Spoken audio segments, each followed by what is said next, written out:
Everyone, welcome back to my channel.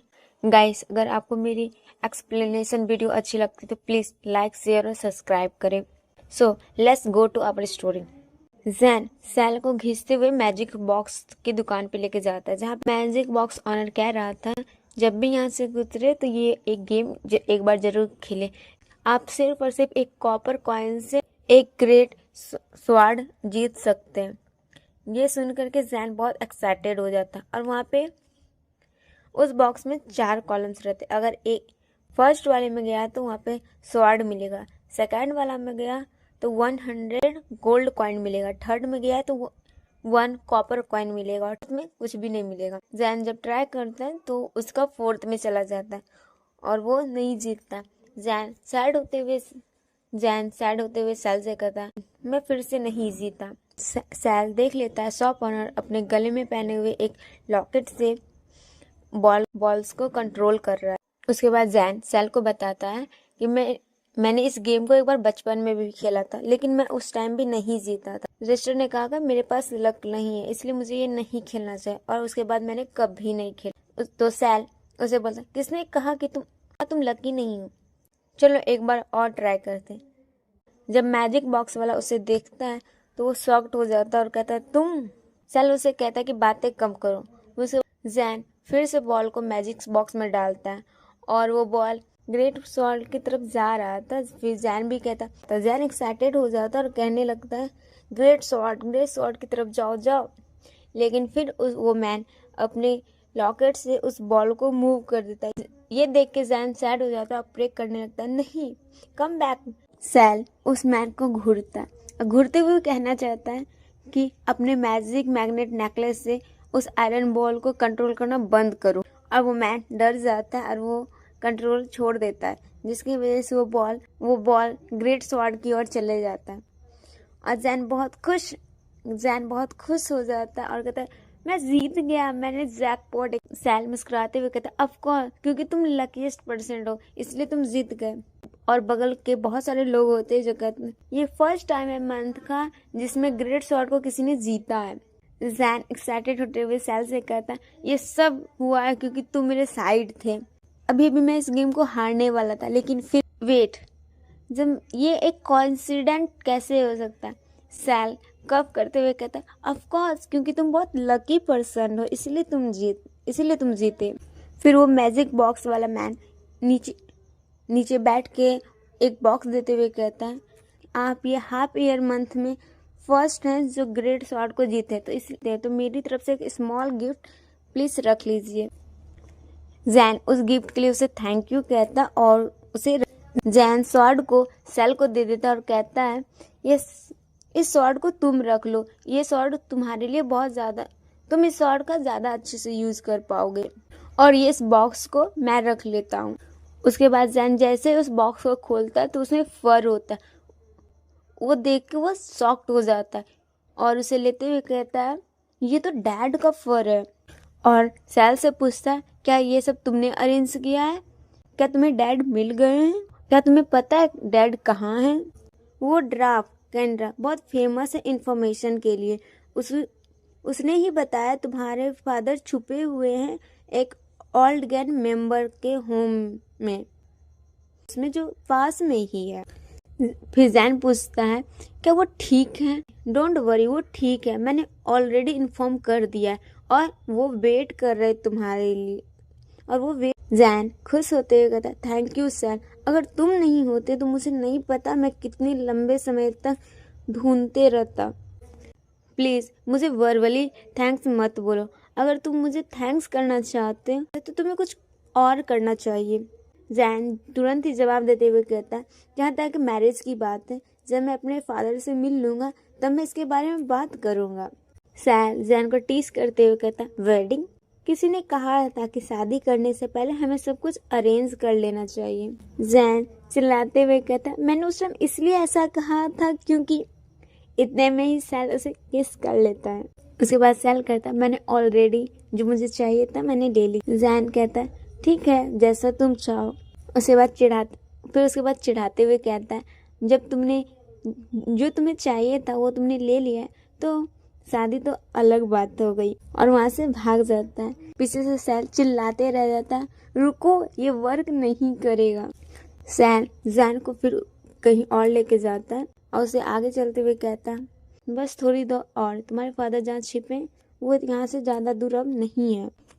Ganglion के पतन के बाद गैंग्लियन के लोगों को पहाड़ों और जंगलों में छिपना पसंद करते हैं। मेरे पिता ने मुझे गैंग्लियन के बारे में कभी नहीं बताया और मुझे बचपन की बातें ज़्यादा याद नहीं है। सैल जैन को बताता है, गैंग्लियन एक समय पे बहुत पावरफुल क्लैन था वुल्फ का, लेकिन और वो नेचर का रिस्पेक्ट करते थे और वो इंडिपेंडेंट और पीसफुल रहते थे। कभी भी किसी से कोई फाइट जल्दी स्टार्ट नहीं करते थे। हालांकि मैंने सुना था 100 साल पहले गैंग्लियन वुल्फ ह्यूमन के साथ मिलके ह्यूमन क्लैन का बहुत सारे सीक्रेट को लीक किए थे। ऐसा रिजल्ट बहुत सारे मेजर वुल्फ क्लैन जो है गैंग्लियन को चारों ओर से घेर लिए थे और उसे डिस्ट्रॉय कर दिए थे। सैल मन में सोचता है, गैंग्लियन फॉल डाउन हुआ था, क्या इसमें मेरा कनेक्शन है? सैल जैन से कहता है, हम लोग पहुंच गए। यहाँ पे जो मैन रहता है वो तुम्हारे फादर का फॉर्मल सेक्रेटरी है, फिलिप्स। मैंने सुना है वो बहुत ही लोअर सेक्रेटरी है। जैन खुद से कहता है, फाइनली मैं अपने डैड से मिल पाऊंगा अब। जब वो दोनों वहाँ पहुँचते, जैन कहता है, डोर जो है लॉक नहीं है। सैल उसे कवर करते हुए कहता है, मुझे देखने दो। जब सैल डोर ओपन करता है तो देखता वो मैन ऑलरेडी मर चुका है। ये सब देख के जैन बहुत ही शॉक्ड हो जाता है। उसके बाद उसकी बॉडी को वहाँ से ले जाया जाता है और फिर वहाँ पे ओलिवर और लीडर लेगॉन भी होते हैं। जैन मन में सोचता है, और दूसरा व्यक्ति भी डेथ हो चुका है। डेथ का जो ग्लू मिलने वाला था वो सारा होप अब ब्रोकन होते जा रहा है। अभी डैड कहाँ होंगे? क्या वो ठीक होंगे? जैन ये सब सोच ही रहा होता है। सैल जैन को पकड़ते हुए कहता है, डोंट वरी, फादर बिल्कुल सेफ होंगे। यहाँ पे कोई भी फाइट का निशान नहीं और फिलिप्स के अलावा किसी और का ब्लड भी यहाँ पे नहीं है। तुम्हारे फादर बिल्कुल सेफ होंगे। सैम थोड़ा सा कंफर्ट होता है। इतने में ही एल्डर लेगॉन बोलते हैं, ऑफ कोर्स जॉन तो ठीक होगा ही। और आगे एल्डर लेगॉन कहते हैं, फिलिप के चेस्ट पे गोली लगी और वो तुरंत डेथ हो गया। कमरे में कोई भी फाइट का निशान नहीं है। जॉन के अलावा उसे इस तरह सीधा कौन मार सकता है? जैन चिल्लाते हुए कहता, मेरे फादर अपने फ्रेंड का मर्डर नहीं कर सकते हैं। इतने में ही पीछे से ओलिवर बोलता है, फ्रेंड वो तो बस वर्षों से एक डॉग था, और हाँ जॉन के ऊपर एक मर्डर का इल्जाम भी है। उसके बाद एल्डर लोगॉन बोलते हैं, चीफ मैं आपसे रिक्वेस्ट करना चाहूँगा कि आप इस बच्चे के साथ अपना एंगेजमेंट तोड़ दें। सैल जवाब देते हुए कहता है, मैंने पहले ही बता चुका हूँ, मैं सिर्फ और सिर्फ जैन को चाहता हूँ, इसके अलावा किसी को भी नहीं। अगर आपको ये पसंद नहीं है तो आप इस क्लैन को छोड़ के जा सकते हैं। उसके बाद ओलिवर बोलता है, एल्डर लोगॉन सही कह रहे हैं। एक मर्डरर के बेटे के साथ बेड शेयर करना, क्या पता तुम कब डेथ कर जाओ। जैन मन में सोचता है, ये सारी बातें सिर्फ मेरे लिए है ना। एल्डर लोगॉन आगे बोलते हैं, ओलिवर सही है, हमें लीडर की सेफ्टी के लिए सुरक्षा उपाय ढूंढना चाहिए। सैल इंटेंस वॉइस में बोलता, तुम करना क्या चाह रहे हो? एल्डर लोगॉन एक बेड़ी निकाल करके सैल की ओर बढ़ाते हुए कहता है, ये हमारे क्लैन के द्वारा बनाई गई स्पेशल बेड़ियां। अगर कोई भी व्यक्ति अगर किसी को कुछ करना चाहे तो ये बेड़ियां उसे करने से रोकती है। सैल गुस्से में बोलता है, जैन जब कुछ करेगा ही नहीं तो इसे पहनने की जरूरत ही क्या है। लेकिन जैन आगे बढ़ते हुए कहता है, अगर मैं इसे पहन लूं तो आप निश्चित से रह सकते हैं ना, और हाथ बढ़ाते हुए उसे ले लेता है। सैल उसे रोकते रह जाता है और जैन उस बेड़ियों को पहन लेता है। मैं तुम्हारे लिए कोई भी चीज डिफिकल्ट नहीं बनाना चाहता, इसलिए मैंने ये वेयर कर लिया है। सैल जैन से कहता है, डोंट वरी, मैं बहुत जल्दी तुम्हारे फादर को ढूंढ लूंगा और उनका नाम भी क्लियर कर दूंगा। मैं प्रॉमिस करता हूँ ये तुम्हें बहुत लंबे टाइम तक नहीं वेयर करना पड़ेगा। सैल का हाथ पकड़ के कहता है, हाँ मुझे तुम पे ट्रस्ट भी है।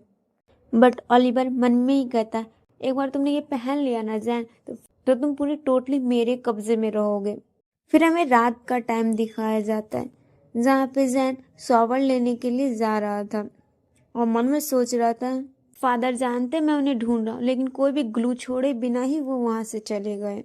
या फिर वो नहीं चाहते कि मैं उन्हें ढूंढूं, या फिर वो कोई डेंजर में है और वो कोई भी क्लू नहीं छोड़ना चाहते हैं।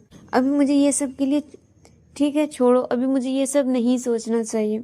जैन को अपने कपड़े खोलने में बहुत ही प्रॉब्लम हो रही थी, तो वो सोचा कि मैं इसे कैसे उतारूं अब, और अपने कपड़े खोलने में वो बहुत ही स्ट्रगल करने लगता है, जिसकी वजह से वो गिर जाता है और वो रोने लगता है। मुझे ये दर्द हो रहा है। सैल वरी करते हुए अंदर आ जाता और कहता है जैन क्या हुआ। जैन सैल से कहता मैं कपड़ों के साथ उलझ गया और गिर गया। सैल उसे देख के शॉक्ड हो जाता। उसके बाद पास आते हुए कहता है क्या मैं तुम्हारी मदद कर दूं। जैन कहता है क्या। उसके बाद सीन शिफ्ट होती जहाँ पे जैन सैल का बैक रब कर रहा था। उसके बाद जैन मन में सोचता है मैंने सैल की बात में मदद लेने के लिए क्यों हाँ की, मैं सच में पागल हो गया हूँ। सैल पास आते हुए कहता है जैन तुम कुछ बोल क्यों नहीं रही हो, तुम बोलोगे नहीं तो मुझे पता कैसे चलेगा कि तुम क्लीन हुए या फिर नहीं। जैन सैल से कहता है इतना क्लीनिंग काफ़ी है, तुम्हें अब कोई भी ज़रूरत नहीं है। सैल जैन से कहता क्या तुम श्योर हो कि क्लीन हो चुका, देखो ये स्पॉट अभी भी क्लीन नहीं हुआ। और बाहर से ये सारी आवाज़ें सैल सेक्रेटरी सुन रही थी, जहाँ पे बाहर में आवाज़ आ रही थी जहाँ पे जैन के बाहर स्लो डाउन प्लीज़, और सैल की आवाज़ प्लीज़ अच्छे से रहो और वेयर करो मेरे साथ